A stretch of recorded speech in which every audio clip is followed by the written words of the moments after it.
તો ઓસ્ટ્રેલિયામાં કિશોરો માટે સોશિયલ મીડિયા પર પ્રતિબંધ મૂકી દેવામાં આવ્યો છે। 16 વર્ષથી ઓછી ઉંમરના બાળકો નહીં વાપરી શકે સોશિયલ મીડિયા। ઓસ્ટ્રેલિયા આવો પ્રતિબંધ મૂકનાર વિશ્વનો સૌથી પહેલો દેશ બન્યો છે। આજથી ઓસ્ટ્રેલિયામાં આ કાયદાનો અમલ શરૂ થયો છે।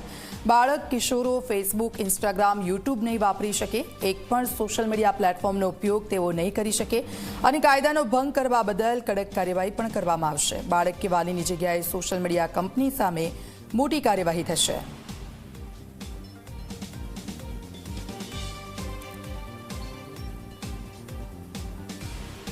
તો એક પણ સોશિયલ મીડિયા પ્લેટફોર્મનો ઉપયોગ બાળકો નહીં કરી શકે અને જો કરશે તો તેને નિયમોનો ભંગ ગણવો ગણાશે અને કાયદાનો ભંગ કરવા બદલ કડક કાર્યવાહી પણ થશે। સોશિયલ મીડિયાનો જે ઉપયોગ વધી રહ્યો છે તેના ફાયદા પણ છે અને તેના ગેરફાયદા પણ છે। ફાયદા પણ આપણે જોયા છે અને બાળકો જ્યારે તેનો ઉપયોગ કરતા થાય છે ત્યારે તેના ગેરફાયદા કેટલા બધા સામે આવ્યા છે અત્યાર સુધી આપણે જોઈ ચૂક્યા છે। ત્યારે ઓસ્ટ્રેલિયાએ એક નિયમ બનાવ્યો છે કે નાના બાળકો સોશિયલ મીડિયાનો ઉપયોગ નહીં કરી શકે અને આજે નિર્ણય લેવામાં આવ્યો છે। કેમ લેવામાં આવ્યો છે તો 16 વર્ષથી ઓછી ઉંમરના બાળકોને લાગુ પડશે આ કાયદો। 16 વર્ષથી ઓછી ઉંમરના જે બાળકો છે તેમને આ કાયદો લાગુ પડશે। આ પ્રતિબંધ લગાવનાર વિશ્વમાં પ્રથમ દેશ ઓસ્ટ્રેલિયા છે। સૌથી પહેલો દેશ ઓસ્ટ્રેલિયા બન્યો છે કે જેણે આ પ્રતિબંધ લાદ્યો છે। પ્રતિબંધના અમલીકરણની જવાબદારી કંપનીની રહેશે। પ્રતિબંધના અમલીકરણની સંપૂર્ણ જવાબદારી કંપનીની રહેશે અને જો કાયદાનો ભંગ કરશે તો બાળક કે વાલીને દંડ નહીં થાય। જો બાળક કે વાલીને કોઈપણ પ્રકારનો દંડ નહીં થાય, કાયદાનો ભંગ થશે તો સંબંધિત સોશિયલ મીડિયા કંપની સામે એક્શન લેવામાં આવશે। જે પણ સોશિયલ મીડિયાનો ઉપયોગ કર્યો હશે તે કંપની સામે એક્શન લેવામાં આવશે। સગીરોના અકાઉન્ટ ડિલીટ કરવા કંપનીઓને આદેશ આપવામાં આવ્યો છે। કંપનીને આદેશ આપી દેવામાં આવ્યા છે સગીરોના અકાઉન્ટ ડિલીટ કરે। નવા અકાઉન્ટ ન બને તેનું કંપનીએ ધ્યાન રાખવું પડશે અને હવે નવા અકાઉન્ટ્સ ન બને તેનું કંપનીએ સંપૂર્ણપણે ધ્યાન રાખવાનું રહેશે। કાયદાનું પાલન નહીં કરે તો 296 કરોડ સુધીના દંડની જોગવાઈ છે। કાયદાનું પાલન નહીં કરે તો કંપનીને 296 કરોડના દંડની જોગવાઈ પણ કરવામાં આવી છે।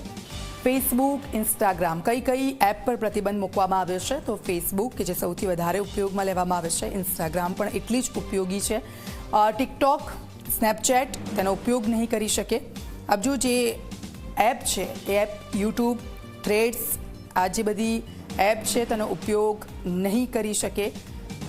રેડિટ, કિક ઘણી બધી એવી એપ છે કે જેનો ઉપયોગ નહીં કરી શકે ને તેના પર પ્રતિબંધ મૂકવામાં આવ્યો છે। ઓસ્ટ્રેલિયા સૌથી પહેલો દેશ બન્યો છે કે જેણે આ બધી એપ પર પ્રતિબંધ મૂક્યો છે। ગૂગલ ક્લાસરૂમ, વોટ્સએપ આ બધી વાપરી શકાશે। આપ જો કઈ એપ વાપરી શકશે તો ગૂગલ ક્લાસરૂમ છે તેનો ઉપયોગ કરી શકાશે। વોટ્સએપનો પણ ઉપયોગ કરી શકાશે। મેસેન્જર છે તેનો પણ ઉપયોગ કરવામાં આવશે। ડિસ્કોર્ડ છે આ એપ પણ તે લોકો વાપરી શકે છે। સાથે ટ્વિચ અને ગિટહબ આ એપ પણ તે લોકો વાપરી શકે છે। તેના પર કોઈ પ્રતિબંધ મૂકવામાં નથી આવ્યો। લોકો પ્લે અને રોબ્લોક્સ એ પણ તે લોકો ઉપયોગ કરી શકશે। આ એપ છે કે જેના પર પ્રતિબંધ નથી મૂકવામાં આવ્યો। સ્ટીમ, યુટ્યુબ કિડ્સ છે તેનો ઉપયોગ તે લોકો કરી શકશે। સ્ટીમ છે આ એપ પણ તે લોકો વાપરી શકે છે અને સંપૂર્ણ જવાબદારી કંપનીની રહેશે। કઈ એપ વાપરવી ને કઈ એપ ન વાપરવી, કારણ કે ઓસ્ટ્રેલિયામાં આ એપને લઈને સૌથી મોટો નિર્ણય લેવામાં આવ્યો છે। કાયદાનો ભંગ કરવા બદલ કડક કાર્યવાહી પણ કરવામાં આવશે।